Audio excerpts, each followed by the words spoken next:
Hello, and welcome to this episode of Real Leaders Overcoming Real Crap. I'm so excited for you to hear this conversation with Peep Laja, who is the CEO of Winter. He's also a three-time founder, so kind of a serial entrepreneur, who's also fallen on his face, made the mistakes that we all actually dread making, and we have a really cool conversation about his resilience and also a lot of wisdom and perspective about just talent and motivation and all the really cool wisdom that he's gained from a lot of experience in hiring and cultivating really motivated teams. So I know you're really going to enjoy this and take a lot from it. Thank you for being with us.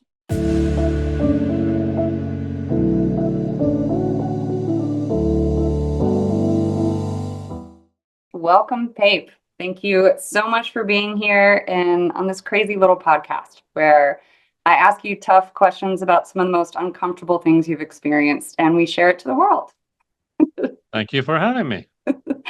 And we are both here in Austin, Texas, where a lot of people are familiar with Austin being an entrepreneurial hub, and that has certainly been your trajectory. So can you give us a little bit of context, a little bit of your career background, the company you're with, how you got there?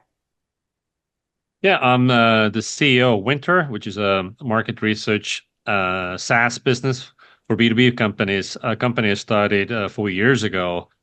But I've been an entrepreneur since 2007. I'm still owning an e-learning business called CXL and a experimentation conversion optimization agency called Spiro, companies that I started, but have since moved away from the day-to-day.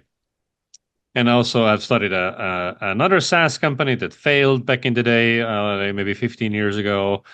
I was a solopreneur for a number of years, a marketing consultant, workshops, facilitator, and before that worked in sales and marketing.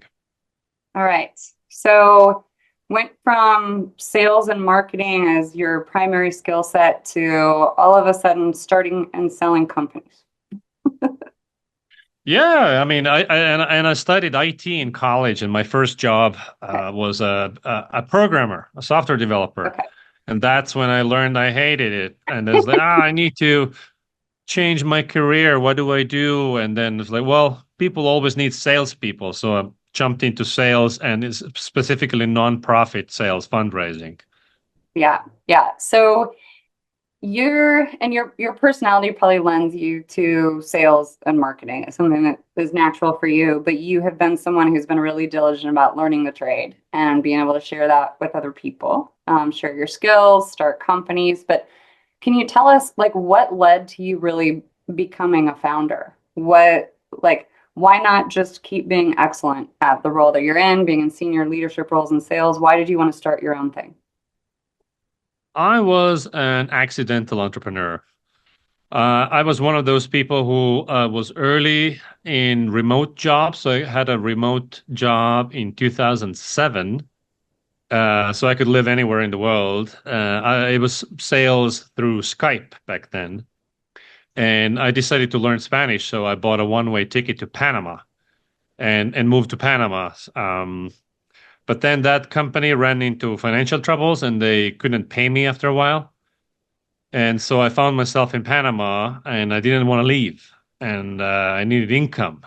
And I tried to find a job in the local market, but my Spanish wasn't good enough yet. And so basically I started the business while living in Panama, trying to feed myself. All right.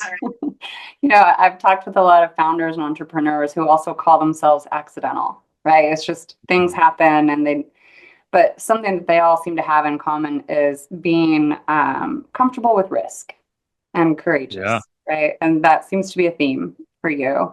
And as much as those of us who are confident jump into things, we also sometimes bite off more than we can chew and face some challenges that we couldn't have anticipated. So, of course, that's where I want to go with you. Can you tell me about one of the hardest things that you've been through? You started a company that didn't make it. You've also had to deal with a lot of fast-paced growth, hiring, managing teams through change and growth. Give us one or two things that were like in your career arc, those moments that were like the key moments of big adversity, and how did you overcome them? Hmm. Dealing with failure is definitely difficult because it consumes you emotionally and also affects you financially, which is also stressful.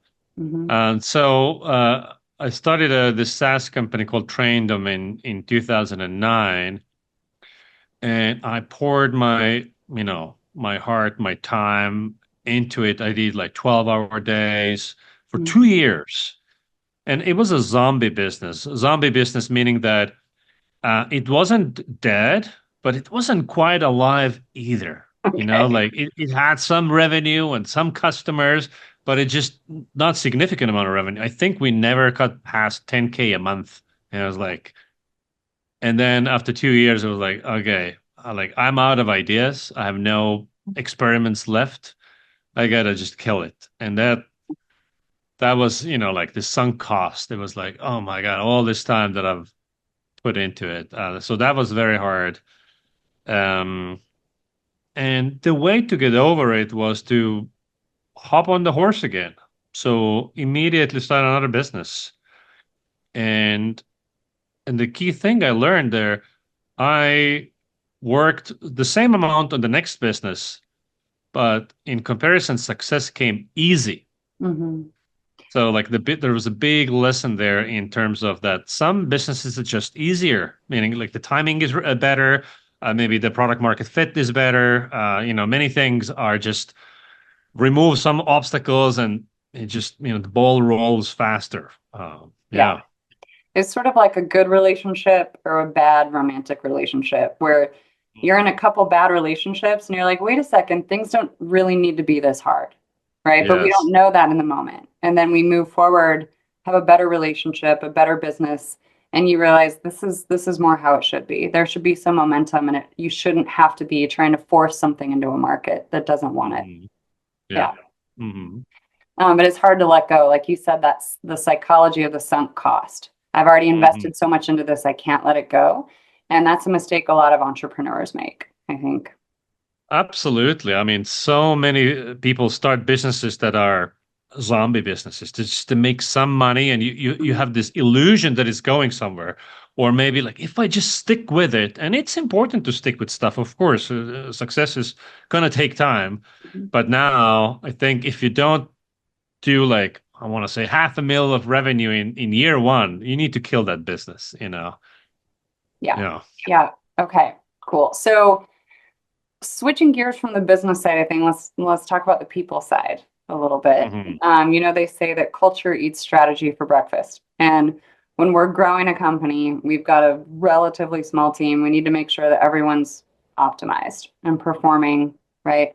And then as you start to grow, you're going to hire more and more people in, and the culture can shift on you before you know it. Hmm. So, do you have any examples of where cultural issues popped up that you didn't anticipate as you were trying to develop these high performing teams? Like, what are some of these issues you've seen, and also how did you address them? Yeah. Think if you're under 10 people, everything is easy, people Yeah. management wise. Because like, people personally and quite Mhm. intimately, and especially if it's in person, like, Mhm. pre-COVID, when now all my companies remote. Pre-COVID, everything was in person. And I'm a huge fan of in person, but it's never coming back, I think. And so under 10 is easy because direct line to everybody. And like, you as a founder can tell people how you want it and so on and so forth.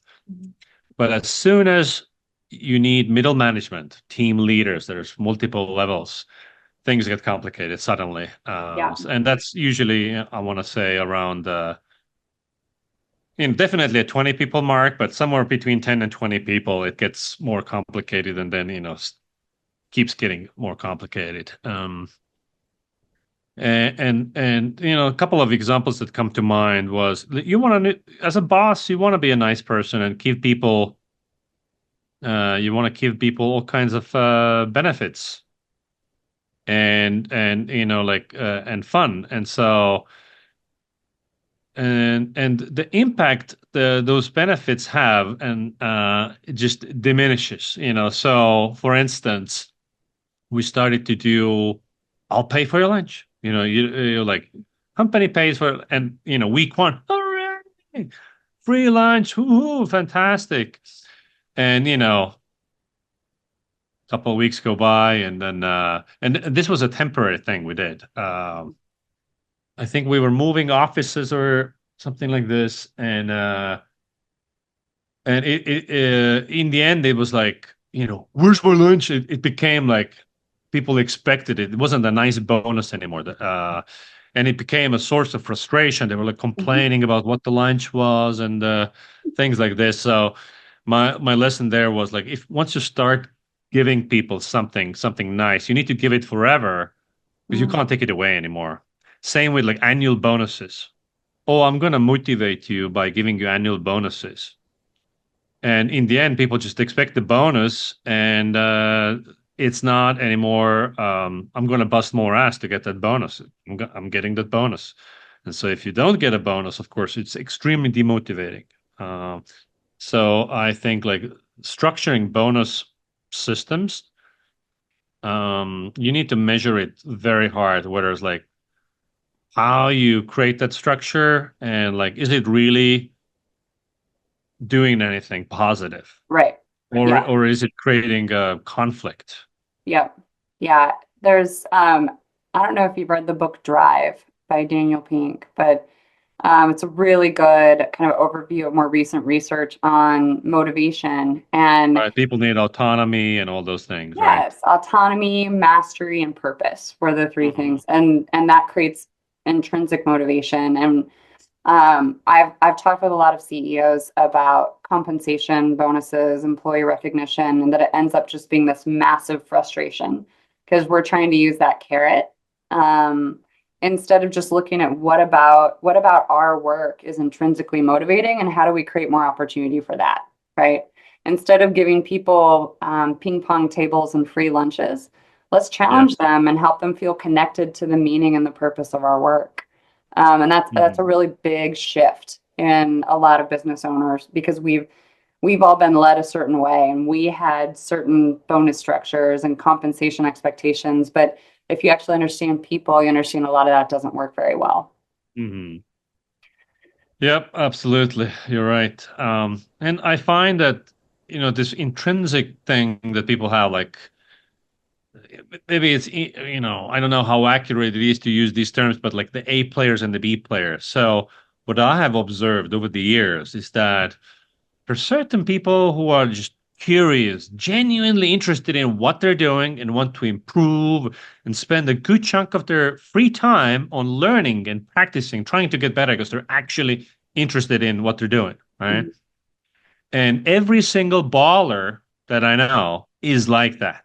Right. And most of these people are actually founders and like or like the solopreneurs, they're the top experts. Yeah. But the B players, they need to be told to learn. They need to be reminded to learn. And they need to be like, oh, have you thought about this? And then they're like, why should I be learning after, where are you paying me for this? It's like, it's your career, man. I don't know. So Yeah. yeah, the same with like kicking ass at work. Like A players, they don't need to be motivated, specifically because they already want to kick ass. Mhm. Versus B players is like, can you do a little more and be a little better? And Yeah. yeah. So, in your experience, you've hired a lot of people. You've also had to fire people, right? And there's a lot of those B players in between where they're not doing enough to get fired, but they're just not impressing us. Oh yeah. And so, what percentage of the workforce do you think are really A players? And can you cultivate A players with your environment?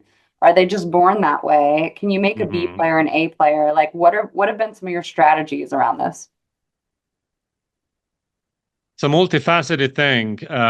Certainly, it's a minority, and I think it really matters what kind of a company you are, and by what kind, I mean how much money you have.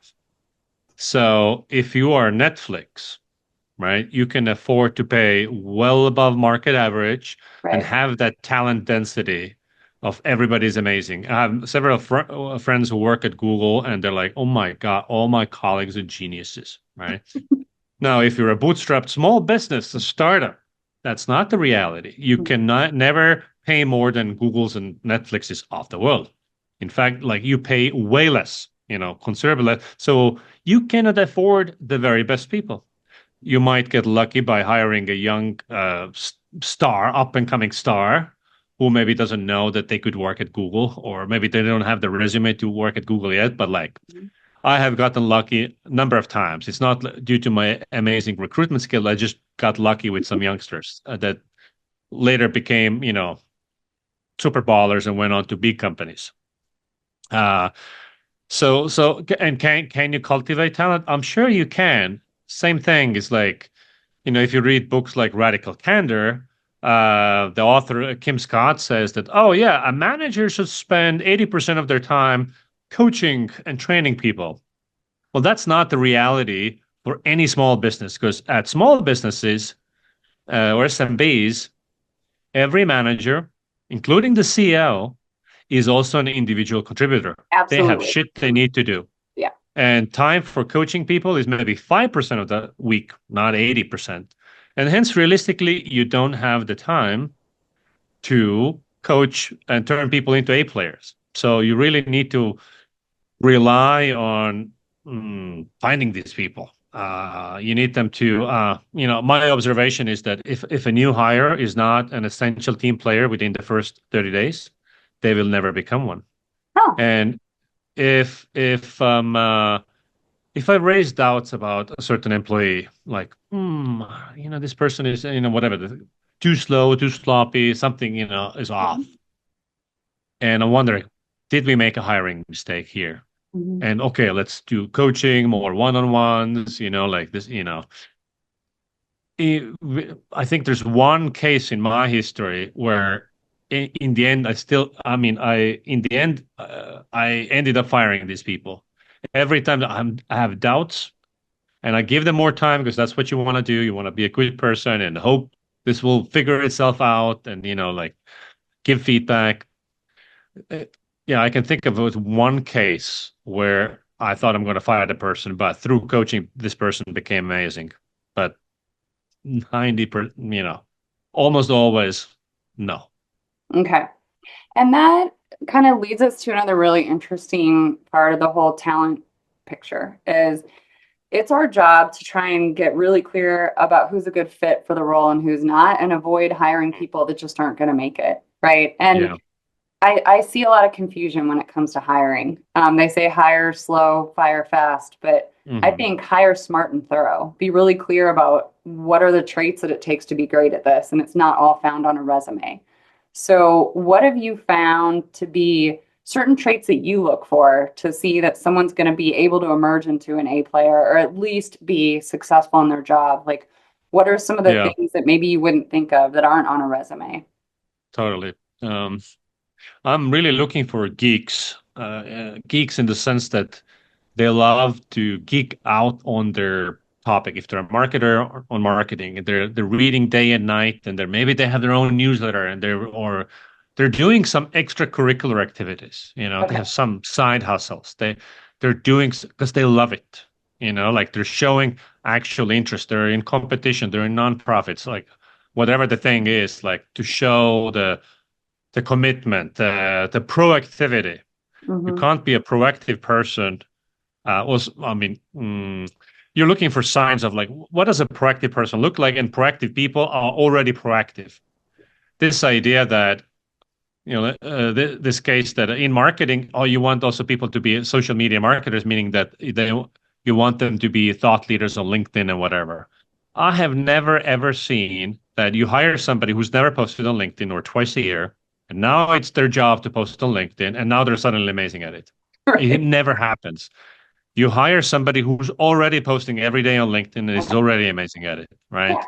So I'm looking for these signs of proactivity. Okay. So they're going above and beyond their job role. Yeah. Other thing, like things to avoid, is like the small things that come out in interviews that you wouldn't think that are anything much. So for let me give you two examples.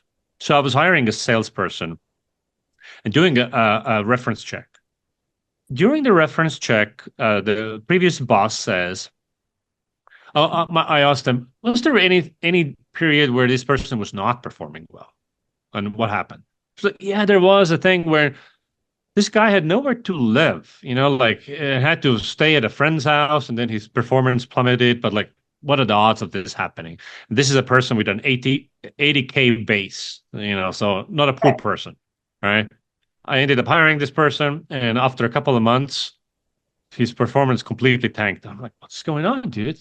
What's happening? I was like, yeah, I mean, I'm suddenly homeless. I have nowhere to live. I'm staying with a friend right now. I'm like, what? And of course, turned out that this guy had issues with drugs and stuff like that, which is he was kicked out of an apartment for getting caught. Like that Mm, was the story. I was like, right. oh, and I knew this during the reference interview stage. Yeah. Another case is like I'm hiring a content marketer, and oh, show me, the stuff that you've done previously and whatever, whatever, and show me the best blog post you've ever written. And how long did it take you to do this? Oh, I was really fast. Oh, this was actually an email exam. I was really fast. It's like 2 days. I'm like, what? You're happy about two? It would have taken me 20 minutes max to do this. And you're happy about 2 days. But we clicked and it looked good and maybe I'm blah blah blah. And over time, of course, turned out this person is really slow while thinking that he's really fast. Hmm. And we had all this conflict of like my standard is here and their standard was here, and we could never bridge that gap. And, Right. ended up letting the person go. So listen to the small cues that they're telling you. Uh, Yep. but otherwise, I don't want to hire anyone anymore based on interviews because even with reference interviews, you do not know what it's like to work with them and what is the quality and pace of the work. So now anybody I hire, I want to do paid test projects. Ideally, you come work for me for 2 weeks full time, and I pay for it, obviously. And then after 2 weeks, I'll know whether I want to, keep doing this, or maybe it's 3 months, or depending on the role. Yeah. Brilliant. Brilliant. Yeah. So almost like a try it out paid internship type thing. Exactly. However, most employees don't want to take this Right. deal because let's say you have 5 offers, and four of them are like, yeah, full-time job. And I'm saying, no, it's a 2-week trial. That's Hmm. risky for them, right? Yeah. Right. So a lot of people don't want to do this, even though I mean, for the employee, it's also risky. You don't know what your boss is like and the colleagues and the culture, and can you do Yeah. the job and do you enjoy it? So I think it would be win-win for everyone to do this, but there's risk involved, and most people are very uncomfortable with risk. Hmm. But also, Pape, what I love about that is that it's almost a litmus test to find the right personality for an entrepreneurial Hmm. environment. Obviously, Hmm. government employees, you're not going to want to take that chance and say you can do 2 weeks, but your environment needs people that can handle risk and change and be Hmm. flexible. So it's actually Absolutely. really Yeah. smart for your industry. Yeah, Hmm. I love it. So, when you think about the biggest lessons you've learned about culture and having a really motivated, fast-paced workforce, can you give us like one or two hard lessons learned that where you maybe believed some myths or were doing things that didn't really work and what shift you had to make? There is this invisible force around us at every workplace, this gravity of mediocrity, and it's pulling us down. Uh, it's like the easiest thing to do is to sit on a couch, eat ice cream, and watch Netflix, right? That's like, and it's the gravity is pulling us to that level. So as a leader, as a manager, you constantly have to pull people the opposite direction and communicate what is the standard of work and the acceptable pace of shipping. And as soon as you stop communicating that and holding people accountable to it, they start dropping in both measures. Most people are mediocre, And I believe it's not because their talents are limited. I think it's because nobody's asking them to be better. And your average person is just doesn't have the self-discipline to pull themselves out of that gravity. Right. And so they're going to get into a rhythm of like, what is the minimum quality of work that I can get away with? Mm-hmm. Right? It's like, oh, I can do this and still get paid and not get fired. I'll stay here. It's much Mm-hmm. more comfortable.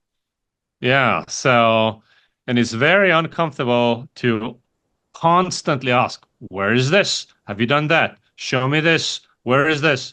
I don't like, I feel sometimes like a nanny or like a elementary school teacher. And I certainly don't want to be that guy.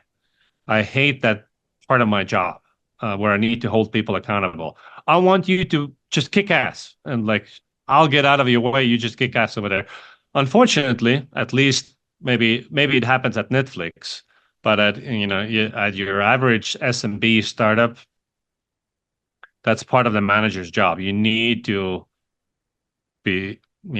hold people accountable to speed and standard of work. Yeah. Yeah. I feel like that is a really hard lesson for a lot of us is to just admit that that's going to be part of our role. And especially if you're kind of hardwired as a tiger and you've always been type A, right? You've always been that person who's passionate and learning and geeking out on stuff, but that is not the majority of people. And so it's hard to pull yourself out of that mindset of being a tiger and admit what you're going to hire. Who you're going to hire is a lot of sheep who need us to be creating that environment of accountability and help them stay motivated. No, totally. 'Cause I mean, a lot of people who go into business, like let's say chefs who start restaurants, they go in it because they love the craft, love the food. They don't want to run the fucking kitchen and boss around these people. You have to do it. Yeah. And I think a lot of people think they want a leadership role, but mostly they want the title, not the Right. job. Mm-hmm. Because like you need both strategic and operational excellence. And most people just want to be important without the hassles that come with leadership roles. And yeah. Yeah. Yeah. Well, it sounds like these lessons have been hard won for you in that school of hard knocks that we always talk about. So um, I think in today's workforce, just kind of wrapping up here, I hear a lot of frustration among leaders about why don't people care as much as they used to? Or why Mm. can't people just have a little bit more self-discipline and personal responsibility? And you've obviously got some strategies of accountability and trying to find people who are already interested and demonstrating interest in the work. Is there any kind of last parting advice you would give about just this overall issue of the labor force and a lot of executives being frustrated that people just don't seem to care as Mm. much? I had an employee quit because many of the tasks this person had to do were repetitive, mundane. Mm. And I do the very same tasks myself as well, and I don't mind at all. So the difference is, I guess, that I see the big picture. Mm. I'm helping put a man on the moon, so to speak, right? But as a leader, I fail to adequately communicate that vision. Right, And because I'm busy and I need to work on my stuff that I need to get out the door, and then we talked about that. How much of your week can you spend coaching and managing people, and that's just the reality. That people are. I wish people would be busting ass, but also like a lot of this is just I could do more, and I'm not doing right. more. Love And it. I guess as a leader, you have to. It's a trade-off. Like, what do I want more? What matters more to me at this stage of the business? Right, right, Where am I needed more? Like, if I'm bringing in all the customers, maybe it's okay if I drop the ball managing my people because I gotta pay the bills. But if the let's say the customer acquisition machine is now growing, and I'm not so much needed, I have now more time for other stuff. For instance. Yeah. So it's all about priorities and admitting we have to spend some time in places that we don't have time to spend. That's That's really what leadership feels like, right? No, totally, because you have to admit yourself that yeah, we suck at this or I suck at this, and I'm gonna keep on sucking for X period of time. Yes. Well, hey, thank you again for this real talk. I really appreciate it. I love the insights. Thank you so much for being with us. Thank you for inviting me. It was fun. Thanks.